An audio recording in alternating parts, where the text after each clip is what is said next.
દોસ્તો અમે તમને જણાવી દઈએ કે જ્યારથી જ આપણે એવું સાંભળ્યું છે કે અમદાવાદમાં પ્લેન ક્રેશ દુર્ઘટનામાં 300થી વધારે લોકોના અવસાન થયા છે.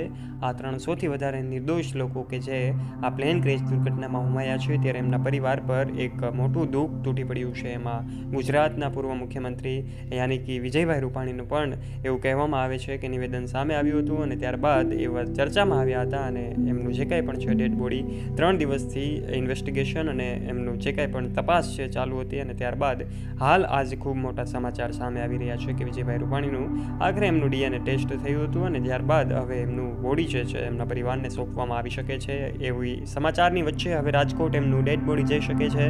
ત્યારે સગા સંબંધીઓ અને એમના ચાહકો એમના જે કાંઈ પણ છે એ લોકોએ રાજકોટમાં એમના ઘરની સામે જનમેદની જામી ગઈ છે. લોકો એમના ઇંતજારમાં છે અને એવા સમયે જ્યારે આ સમાચાર સામે આવ્યા ત્યારે વિજયભાઈ રૂપાણીનો અંતિમ વિડીયો સોશિયલ મીડિયા પર હાલમાં ખૂબ વાયુ વેગે ફેલાયેલો જોઈ શકાય છે કે જેમાં તેઓ મોબાઈલ પર વાતચીત કરતા હતા.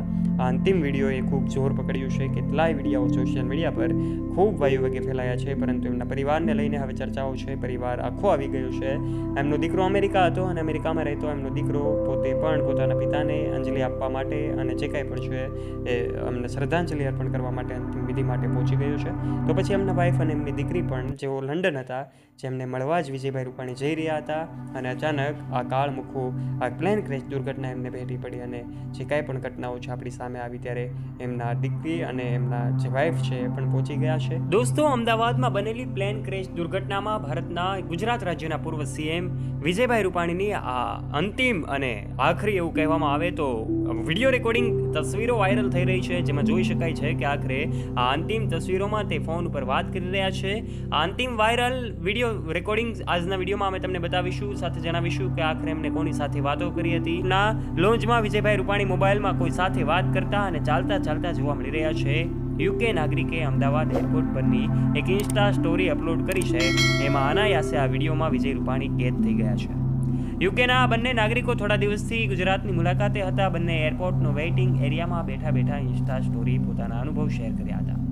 એમાં પાછળ વિજય રૂપાણી જતા દેખાઈ રહ્યા છે અને ખાસ આ તસવીર સોશિયલ મીડિયા પર ખૂબ વાયુ વેગે ફેલાઈ રહી છે. આ વિડીયો રેકોર્ડિંગ સોશિયલ મીડિયા પર ખૂબ ફેલાયેલું જોવાય છે અને હવે ટૂંક સમયમાં જ એમને અંતિમ સંસ્કાર આપવામાં આવી શકે છે. ત્યારે રાજકોટમાં આ સમાચાર આવી રહ્યા છે. ખૂબ અગત્યના સમાચાર. ભારતના યશસ્વી વડાપ્રધાન નરેન્દ્ર મોદી અને સાથે સાથે અનેક કાર્યકર્તા મિત્રો પણ આ અંતિમ વિધિમાં જોડાવાના છે. ત્યારે સમાચારે ખૂબ જોર પકડ્યું છે.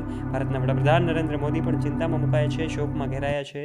ઘેરા શોકમાં સમગ્ર ભાજપ સમાજ અને જે કાંઈ પણ છે તમામ લોકો એમના ચાહકો અને એમાં શોકનો માહોલ છે. સૌ લોકો ચિંતામાં મુકાયા છે. અચાનક એમના નિધનથી સૌ ભાવિકોમાં જે કાંઈ પણ એમના ચાહક મિત્રો છે એમાં પણ ખૂબ શાંતિ અને શોકનો માહોલ છવાયો છે. ત્યારે આ બંને આજે ઇન્સ્ટામાં જે સ્ટોરી મૂકી હતી એ દુર્ઘટનાના એક પહેલા બનાવેલી સ્ટોરી હતી. ગુજરાતના પૂર્વ મુખ્યમંત્રી વિજય રૂપાણી પણ લંડન જઈ રહેલા હતા અને આ જ ફ્લાઇટમાં હોવાની માહિતી મળી હતી. ત્યારે અનેક મીડિયા રિપોર્ટ્સ દ્વારા જાણવા મળ્યું અને સાથે સાથે એમના નિકટતાના સાથી નીતિન ભારદ્વાજ સાથે એમને જે વાતચીત છે એમાં જાણવા મળ્યું હતું. આ નીતિન ભારદ્વાજ લંડનમાં છે. એમણે આ કેટલાક મીડિયા રિપોર્ટ્સમાં વાત કરી હતી અને જણાવ્યું હતું કે તેઓ તેમના દીકરીને મળવા માટે આવી રહ્યા હતા અને એકલા જ મુસાફરી કરી રહ્યા હતા. દોસ્તો, આપ આ વિશે શું કહેવા માંગો છો?